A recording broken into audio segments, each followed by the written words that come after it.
Hello friends, नमस्कार, good evening. आप सभी का बहुत बहुत स्वागत है आपके अपने channel triple C wifi study पर। आई होप आप सभी बहुत अच्छे होंगे और सभी बच्चे ट्रिपल सी एग्जाम की तैयारी भी बहुत अच्छे से कर रहे होंगे। जो भी साथी क्लास में आ चुके हैं सभी को गुड इवनिंग। आप सभी जल्दी से एक बार क्लास को शेयर कर दें ताकि और भी बच्चे और भी साथी इस क्लास को ज्वाइन कर पाएँ। और आज का ये क्लास नंबर 11 है। इससे पहले के 10 क्लास हम आप सभी को करा चुके हैं। अगर आपने वो क्लास नहीं देखे हैं तो उन्हें अवश्य देखें और जो भी प्लेलिस्ट हमने आपको बताई हैं उनको भी आपको कंप्लीट करना है। इस क्लास को स्टार्ट करने से पहले आप सभी को बता दें, triple C wifi study mobile application पर आप सभी ट्रिपल सी जुलाई एग्जाम बैच ज्वाइन कर सकते हैं। यानी जिन बच्चों का एग्जाम जुलाई में होने वाला है आप सभी के लिए बहुत ही शानदार थ्योरी का बैच है, साथ में एमसीक्यूज भी आपको पढ़ाए जाएंगे, तो उस बैच को आप ज्वाइन कर सकते हैं। इस बैच में एक बार फिर से आपको डिस्काउंट कर दिया गया है। अब आप इसे 449 रुपये में ज्वाइन कर सकते हैं। यह ऑफर अब आपका 15 जून तक के लिए मान्य होगा। इससे पहले आप सभी को पता है 31 मई तक डिस्काउंट ऑफर था। 31 मई के बाद में इस बैच का प्राइस हो गया था 549 यानी 549 रुपये। लेकिन अब आप सभी को 15 जून तक यहाँ पर जो बैच है वो 449 रुपये में मिल जाएगा, क्योंकि बहुत सारे बच्चों के कमेंट आ रहे थे, बहुत सारे बच्चों के व्हाट्सएप पे मैसेज आ रहे थे, तो इसलिए फिर से आपको डिस्काउंट दिया गया है। और यहाँ पर ये डिस्काउंट का लाभ आप 15 जून तक ले सकते हैं। तो जिनका भी जुलाई में एग्जाम होने वाला है आप इस शानदार बैच को ज्वाइन कर सकते हैं। यहाँ पर आपको 6 PM पर लाइव क्लास मिलते हैं, शाम 6 बजे लाइव क्लास आपको मिलते हैं। अधिक जानकारी के लिए आप हमें व्हाट्सएप कर सकते हैं 9452299446 पर। तो चलिए देखते हैं आज का सबसे पहला प्रश्न आपसे क्या पूछा गया है। देखिए, आपसे पहला सवाल है, 2 लाख से 5 लाख के बीच में ट्रांसफर करने पर कितना चार्ज लगता है। अगर आप 2 लाख से 5 लाख रुपए के बीच में ट्रांसफर करते हैं तो कितना शुल्क देना होता है। ठीक है, इसका जवाब करिएगा क्या होगा।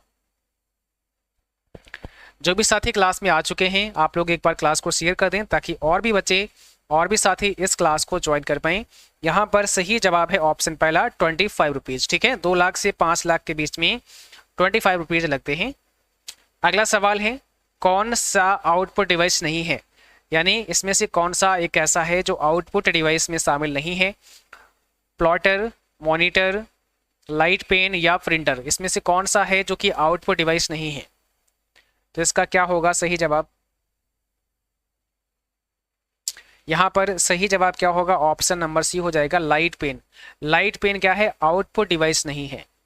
देखिए, अगर हम बात करते हैं प्लॉटर की, बात करते हैं मॉनिटर की, बात करते हैं प्रिंटर की, तो ये सभी कहीं ना कहीं आउटपुट डिवाइस हैं, बट लाइट पेन आपका एक इनपुट डिवाइस है। ठीक है, इनपुट डिवाइस है और इसे आप पॉइंटिंग डिवाइस का भी नाम दे सकते हैं, है ना, पॉइंटिंग डिवाइस भी आप इसे बोल सकते हैं। नेक्स्ट क्वेश्चन पूछा गया है, वेब पेज किस फॉर्मेट में सेव होता है। वेब पेज का फॉर्मेट कौन सा है। ठीक है, या कई बार ऐसे पूछते हैं कि एक्सटेंशन कौन सा है, तो यहाँ पर आपका जवाब क्या हो जाएगा, HTML, HTM, both A and V या फिर नन ऑफ दीज। तो जवाब करिएगा इसका आंसर क्या होगा।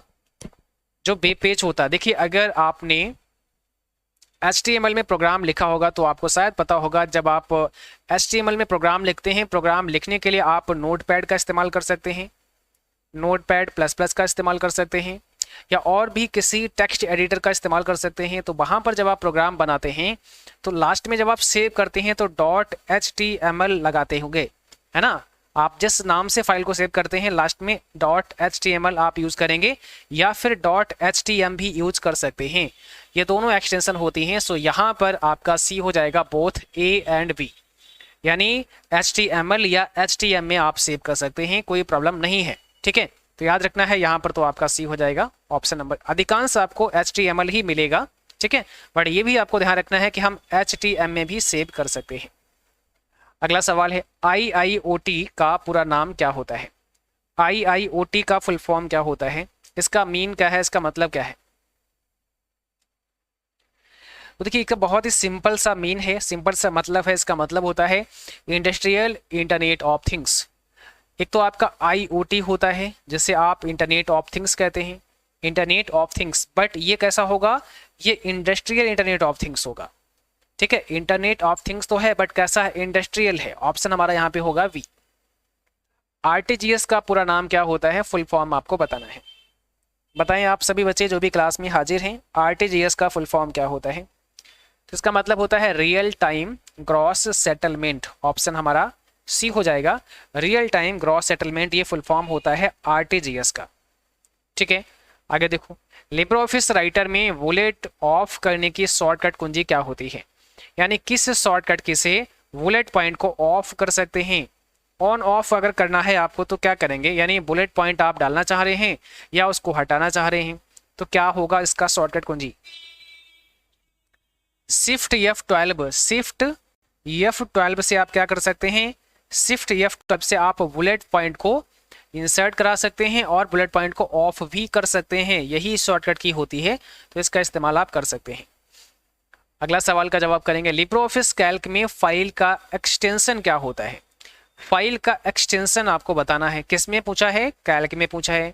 तो लिब्रे ऑफिस कैल्क एक स्प्रेडशीट सॉफ्टवेयर है, आपको पहले से पता है, और जब आप इसमें कोई फाइल बनाते हैं उसका एक्सटेंशन क्या होता है। देखिए किसी भी सॉफ्टवेयर पर जब आप काम करते हैं तो उसके साथ में उसका एक्सटेंशन जरूर जुड़ता है, एक्सटेंशन नेम ऐड हो जाता है। तो यहाँ पर कैल्क का क्या होगा, ODS हो जाएगा, .ods मतलब स्प्रेडशीट है ना, ओपन डॉक्यूमेंट स्प्रेडशीट, ये आपका फुल फॉर्म होता है। अगला सवाल है, लिब्रे ऑफिस राइटर का डिफॉल्ट पेज ओरिएंटेशन कैसा होता है। डिफॉल्ट पेज ओरिएंटेशन, जब आप लिब्रे ऑफिस राइटर को फर्स्ट टाइम ओपन करते हैं तो उसका जो ओरिएंटेशन है पेज का वो किस प्रकार का होता है, क्या वर्टिकल होता है, लैंडस्केप होता है, पोर्ट्रेट होता है, हॉरिजॉन्टल होता है। तो इसका जवाब करें, सही जवाब क्या होगा, तो इसका सही जवाब है सी। कुछ इस प्रकार से आपने देखा होगा है ना, इस प्रकार से होता है, ये जो पेज होता है ये पोर्ट्रेट मोड में होता है, बट इसको अगर आप ऐसे रोटेट कर देते हैं तो ये हो जाएगा लैंडस्केप मोड में।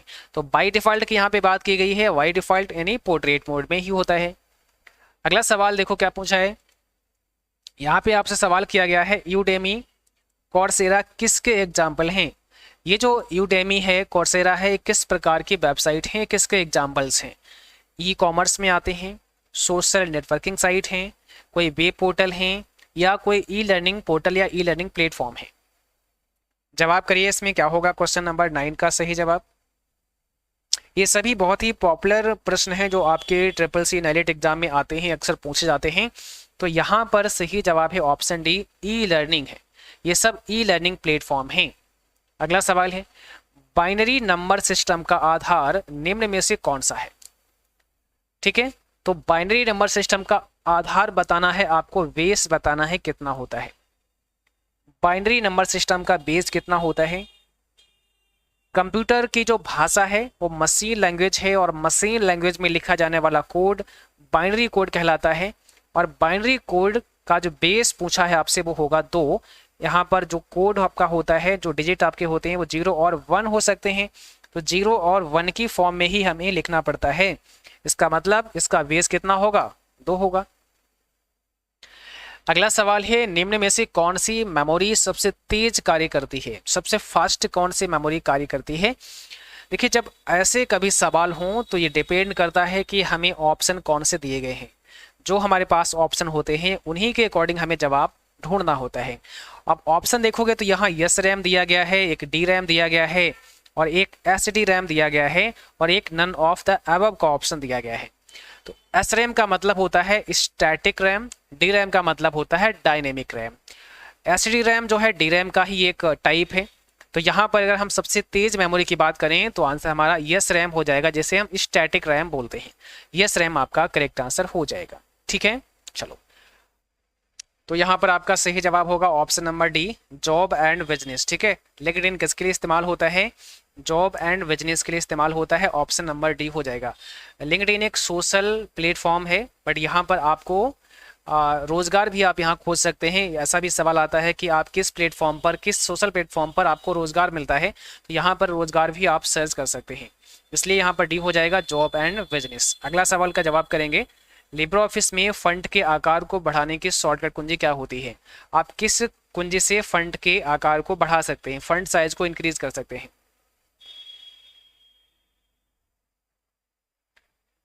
तो यहाँ पर आपका सही जवाब होगा ऑप्शन नंबर बी। ठीक है, ऑप्शन बी हो जाएगा। अगला सवाल है, निर्देशों का वास्तविक निष्पादन निम्न में से किस में होता है। मेमोरी, मैनुअल, प्रिंटर, ALU या CU। मेमोरी निर्देशों का वास्तविक निष्पादन किस में होता है? इसका आंसर क्या होगा? इसका जवाब होगा ALU यानी अर्थमेटिक लॉजिक यूनिट में। ऑप्शन सी हो जाएगा ALU। और इस प्रश्न में आपको बताना है इंसाइक्लोपीडिया के लिए निम्न में से कौन सी वेबसाइट सबसे उत्तम है? Which of the following website is the best for encyclopedia? Google, ask, Wikipedia या याहू? तो इसमें कौन सा आपका सही जवाब हो जाएगा? यहाँ पर आपका राइट आंसर है ऑप्शन सी विकिपीडिया। ध्यान रखना है विकिपीडिया सबसे उत्तम वेबसाइट है, इंसाइक्लोपीडिया की सबसे उत्तम वेबसाइट है। तो ऑप्शन हमारा यहाँ पे सी हो जाएगा। अगला सवाल है वर्चुअल आईडी में कुल कितने डिजिट होते हैं? वर्चुअल आईडी इसे आप VID के नाम से भी जानते हैं, आपने देखा होगा आधार कार्ड पर एक वर्चुअल आईडी भी मिलता है। तो जो वर्चुअल आईडी होता है उसमें कितने डिजिट होते हैं ये बताना है आपको। इसमें सही जवाब क्या है? ऑप्शन सी हो जाएगा, वर्चुअल आईडी में 16 डिजिट होते हैं। और अगर हम बात करते हैं आधार कार्ड की तो आधार कार्ड में 12 डिजिट होते हैं। अगला सवाल है इंस्टाग्राम पर कितने सेकेंड का वीडियो अपलोड कर सकते हैं? इंस्टाग्राम पर कितने सेकेंड का वीडियो अपलोड किया जा सकता है? क्या होगा इसका राइट आंसर? कितने सेकेंड का वीडियो अपलोड किया जा सकता है? इसका सही जवाब है ऑप्शन पहला 60 सेकेंड का। ठीक है, ऑप्शन नंबर पहला 60 सेकेंड। ATM पिन कितने डिजिट का होता है? ATM पिन जो होता है उसमें कितने अंक होते हैं, कितने डिजिट होते हैं? ATM पिन के अंदर कितने डिजिट होते हैं? तो आपका आंसर होगा पहला 4 डिजिट होते हैं। 4 डिजिट का आपका ATM पिन होता है। लिब्रे ऑफिस राइटर में नेविगेटर को ऑन ऑफ करने की शॉर्टकट कुंजी क्या होती है? आप किस शॉर्टकट कुंजी से लिब्रे ऑफिस राइटर में नेविगेटर को ऑन ऑफ कर सकते हैं? क्या होगा इसका आंसर? ऑप्शन नंबर पहला हो जाएगा F5। F5 से आप नेविगेटर को ऑन ऑफ कर सकते हैं। यहां पर आपको बताना है डिलीट किया गया मेल कहां पर स्टोर होता है? जिस मेल को आप डिलीट कर देते हैं वो मेल कहां पर स्टोर हो जाता है? इसका आंसर क्या होगा? देखिए, जब भी आप किसी मेल को डिलीट करते हैं वो ट्रैश फोल्डर में चला जाता है, ट्रैश फोल्डर के अंदर। और यहाँ पर वो मेल कितने दिनों तक रहेगा? 30 दिनों तक यहाँ पर रहेगा, 30 डेज तक वो मेल यहाँ पे रहता है। उसके बाद में यहाँ से डिलीट हो जाता है। अगला सवाल है फुटनोट कहाँ प्रयोग होता है? फुटनोट कहाँ पर इस्तेमाल होता है? बताइए क्या होगा इसका आंसर? फुटनोट कहाँ पर इस्तेमाल होता है? फुटनोट का मतलब क्या होगा? एंड ऑफ पेज, पेज के अंत में इस्तेमाल होता है। ऑप्शन बी हो जाएगा। निम्नलिखित में से कौन लिनक्स के निर्माता है? आपको क्या बताना है, लिनक्स के निर्माता कौन है, लिनक्स के फाउंडर कौन है? तो यहाँ पे सही जवाब है आपका ऑप्शन डी, लिनस टॉरवाल्ड्स। ये हैं लिनक्स के फाउंडर, लिनस टॉरवाल्ड्स। इस प्रश्न में आपको बताना है निम्न में से कौन सी शॉर्टकट कुंजी रूलर के लिए इस्तेमाल की जाती है? रूलर के लिए कौन सी शॉर्टकट की होती है, किससे आप रूलर को ऑन कर सकते हैं और ऑफ कर सकते हैं? कंट्रोल शिफ्ट आर हो जाएगा, ये रूलर की शॉर्टकट कुंजी होती है, कंट्रोल शिफ्ट आर। अगला सवाल है VCR किस प्रकार का उपकरण है? VCR का मतलब यहाँ पर है बार कोड रीडर। ठीक है, बार कोड रीडर इसका मतलब है। तो ये किस प्रकार की डिवाइस है? स्टोरेज डिवाइस है, इनपुट डिवाइस है, आउटपुट है, या इसमें से कोई नहीं? बार कोड रीडर किस प्रकार की डिवाइस है, इसका जवाब आपको करना है। तो यहाँ पर सिंपल सी बात है, इनपुट डिवाइस हो जाएगा, ऑप्शन बी है, इनपुट डिवाइस, डेटा को इनपुट करता है। VIS का फुल फॉर्म क्या होता है? पिछले एग्जाम में सवाल आपसे पूछा गया था, VIS का मतलब क्या होगा यहाँ पे? तो यहाँ पर हो जाएगा विजुअल आइडेंटिटी सिस्टम होता है। ऑप्शन हमारा फर्स्ट करेक्ट हो जाएगा। NEFT सेवा किस वर्ष में प्रारंभ की गई थी? यानी NEFT को कब शुरू किया गया था? NEFT का मतलब क्या होता है? National electronics funds transfer, national electronic funds transfer होता है। इसे कब शुरू किया गया था? तो इसकी शुरुआत हुई थी 2005 में। ऑप्शन पहला होगा 2005।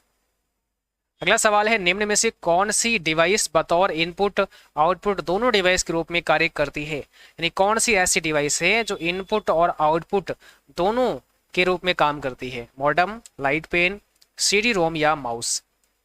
क्या होगा इसका सही जवाब? तो आंसर हो जाएगा मॉडेम।